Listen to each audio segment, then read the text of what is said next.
Burger செய்ய burger பன் வேணும், வடா pav and pav Baji செய்ய பாவ் பன் வேணும். இது ரெண்டுத்தையும் ஒரு கொலாப்ரேஷன் பண்ணால் எப்படி இருக்கும்? அப்படி யோசித்து செஞ்சது தான் இன்றைக்கி பாவ் பர்கர். கேக்கு வித்தியாசமாக இருக்குல்ல, ஆனால் டேஸ்ட்டு அல்டிமேட்டாக இருக்கும். ஸோ நான் இன்றைக்கி பாவை எடுத்திருக்கேன். ஸோ இந்த பாவ் பன்னில் வந்து பார்த்திங்கன்னா இதுக்கு வந்து தேவையான பட்டர் எடுத்துக்கோங்க.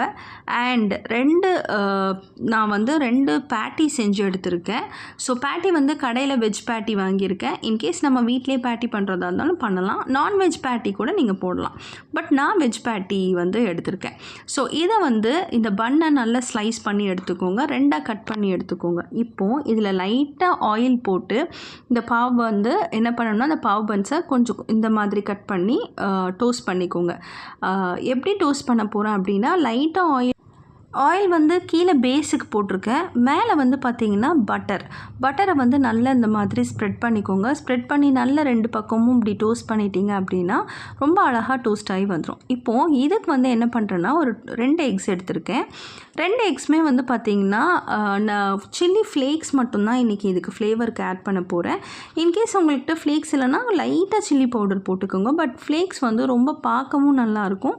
அண்ட் வந்து பார்த்திங்கன்னா அந்த ஸ்பைசினஸ் வந்து அந்த சாப்பிட்றப்ப அங்கங்கே இருக்கும், சூப்பராக இருக்கும். ஸோ இது கூட நான் ஒரு 1/2 ஸ்பூன் வந்து நான் சால்ட் ஆட் பண்ணியிருக்கேன். அண்ட் இதை வந்து நல்லா பீட் பண்ணி இந்த மாதிரி தோசைக்கல்லில் கொஞ்சமாக ஆயில் போட்டு இந்த மாதிரி ஆம்லேட் மாதிரி போட்டுக்கோங்க. அண்ட் இதுக்கு மேலே இந்த பன்னை வந்து இந்த மாதிரி வச்சுக்கோங்க.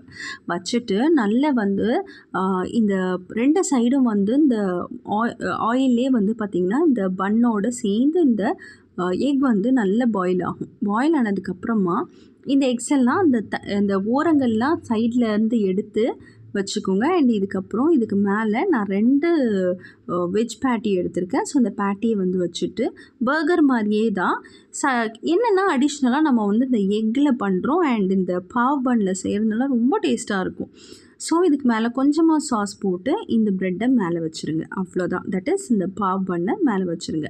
ஸோ இதை நான் 2ஆக ஸ்லைஸ் பண்ணிக்கிறேன். ஸ்லைஸ் பண்ணிவிட்டு கட் பண்ணிக்கோங்க. இன்கேஸ் சிங்கிளாக கூட நம்ம கட் பண்ணலாம். ஆனால் நான் 2 இது வச்சு பண்ணப்போ ரொம்ப நல்லாயிருக்கும்.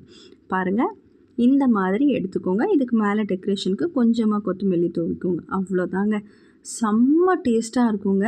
பாவ் பாஜி மாதிரியும் இருக்கும், at the same time burger மாதிரியும் இருக்கும். ஒரே கல்லில் 2 மாங்காய். டேஸ்ட் பண்ணி பார்த்துட்டு